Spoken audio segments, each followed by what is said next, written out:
ከፋፍለን እንመልከተው። 1.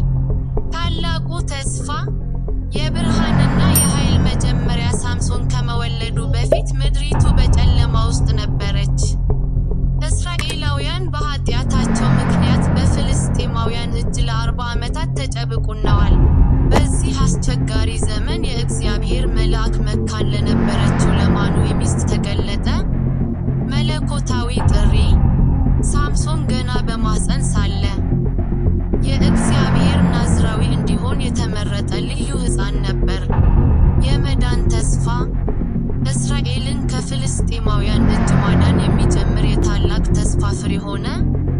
ያልተለመደ ኃይል የእግዚአብሔር መንፈስ በእርሱ ላይ በሚወርድበት ጊዜ አንበሳን እንደ ጠቦት የሚቀድድ፣ ከተማን በባዶ እጁ የሚያናውጥ ድንቅ ኃይል ተሰጠው። የቃል ኪዳኑ መፍረስ የኃይሉ ምልክት የነበረው ፀጉሩ ተላጨ። መለኮታዊው ጥበቃና ኃይሉ ተለየው። ውርደትና ጨለማ ፍልስጤማውያን ማረኩት፣ ዓይኖቹን አወጡት፣ በነሐስ ሰንሰለት አስረውም በወህኒ ቤት ውስጥ እህል እንዲፋጭ አደረጉት። የነጻነት አርበኛው የባሪያዎች ባሪያ ሆነ። 3. ትንሣኤው በጨለማ ውስጥ የበራው ብርሃን የሳምሶን ታሪክ በውድቀትና በጨለማ አያበቃም።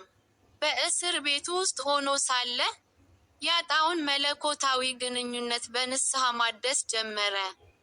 የጭንቅላቱ ፀጉርም መልሶ ማደግ ጀመረ።